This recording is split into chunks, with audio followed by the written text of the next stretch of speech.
Hey guys, I'm going to start this video off by quickly apologizing for not uploading for so long. I've been really busy with uni work and my daily job as well. I just haven't had the chance to really make videos and upload. So I've really been focused recently on making sure the quality that I put out is of a better quality than the type of videos I've been making before, and of a decent quality that people want to watch. So I haven't really been satisfied with just recording something here and there just for the sake of putting a video out. So I want to keep the standards high and I want to keep all of you guys happy. So I'm resuming now. I've got a bit of free time, especially as it's coming back up to the Christmas period, and I'm going to be dropping a few more videos on here. Part of what I've been up to while I've been away for so long is I've gotten involved in the motor trade, and my main motivation for that is so that I can get better videos on the channel and I can also get more cars and access to different kinds of vehicles that I can upload. So getting started has actually been a lot more difficult than I anticipated. So hopefully going into the new year things can stabilize a bit and I can start getting some cars on the channel that I can actually film with.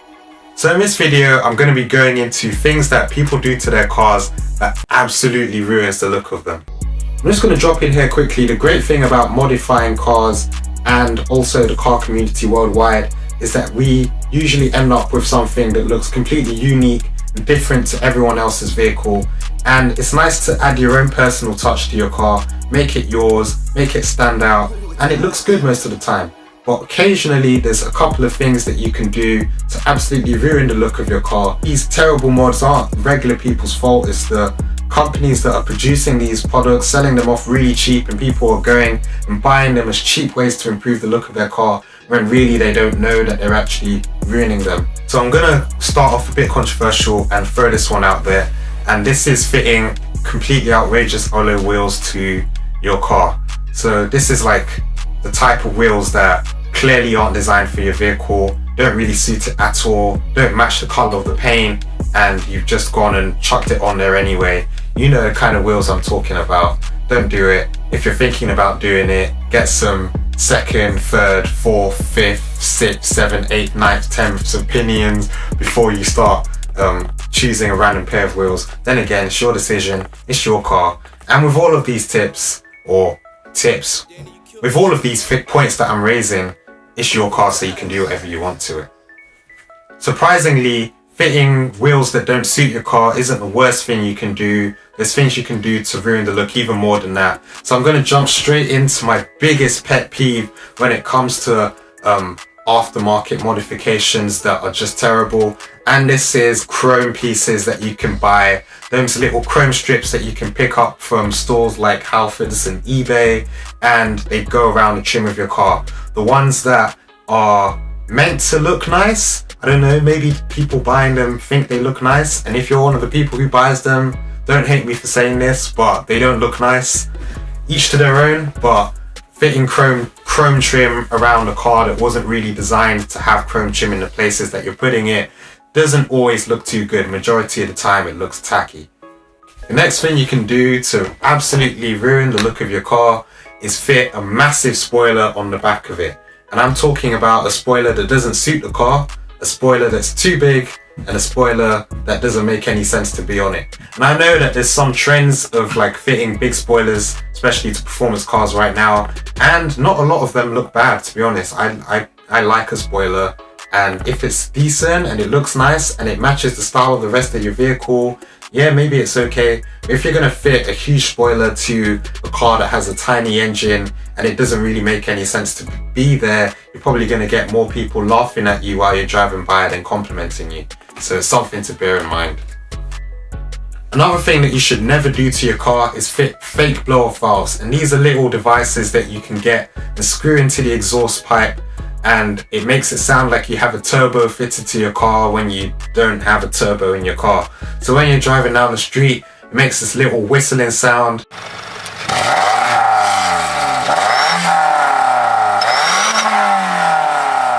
And it doesn't sound too good, because most people who know how a turbocharged car sounds will know that the sound is fake.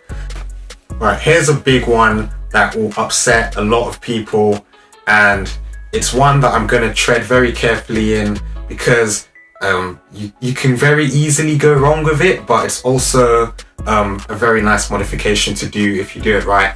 And this is stickers, and I'm talking about too many stickers to the point that your car doesn't really look right anymore and it just looks like a bit of a joke.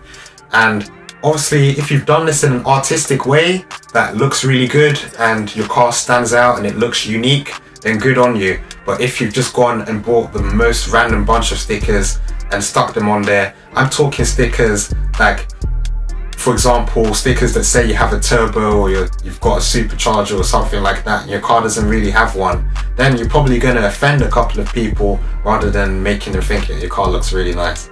Long size stickers, fake badges are another one. I'm going to use the BMWs as an example. If your car is a 3 Series, don't buy an M3 badge for your car. If your car is a 5 Series, don't buy an M5 badge for your car. Doesn't matter if your car sounds like an M3 or might sound like an M5, but it's not an M3 and it's not an M5, and it will never will be unless you go and do something like an engine swap and drop an M3 engine into your BMW 3 Series, which probably isn't economical anyway compared to just buying one. So don't be a car faker, don't produce a replica and try and be something that you're not, because it's probably going to make you look a bit silly. And I'm not actually saying that there's anything wrong with having a replica vehicle of something that's nicer, like a nicer trim level of your car. There's nothing wrong with doing that, but don't put a badge on the car to trick people into thinking it is what it isn't, because that's just not cool. And you're gonna offend people who actually saved up the money to go and buy those cars by driving around in your fake one, imagining that you are them. Other things that people do to ruin their cars with probably good intentions, but they just, most of the time, they don't look right, are fitting these little bumper strips that you can get to protect your car when you accidentally drive into something because you don't know how to drive. And these sometimes come in like chrome and different colors to contrast against the color of your car, and they just make it look really cheap and tacky. So I wouldn't recommend fitting them. Also, there's strips that you can get that go into the side of the doors so that if you open out your door in a supermarket car park, you don't dent the car next to you. The solution to not needing those is to just look where you're opening the door when you open your door so that you don't put a dent into the car next to you. Another thing that looks weird to me, and a lot of people probably don't notice it, but I notice it and I always find it a bit odd, is when you paint your brake calipers in a car, especially when you paint it red. I'm not talking about black or any dark non-sporty looking color. When you paint your brake calipers red in a car that's not sporty at all. So I see a lot of base model Nissan Qashqais driving around the street, and they have red brake calipers because their owners decided red would look nicer. Usually it just looks like you're trying to be something that you're not. And I'm not saying that there's anything wrong with painting your brake calipers, just don't do it if your car isn't very sporty. So I hope that you've enjoyed this video. If you have, please like it, share it and subscribe. And if you haven't and you've been offended by something I've said, you can have that debate in the comment section and let's see what some others have to think about it as well. Maybe my views on how to ruin your car are a bit too extreme. Let's find out. So if you don't like what I've said, rather than dislike, comment down in the description and let's have a look.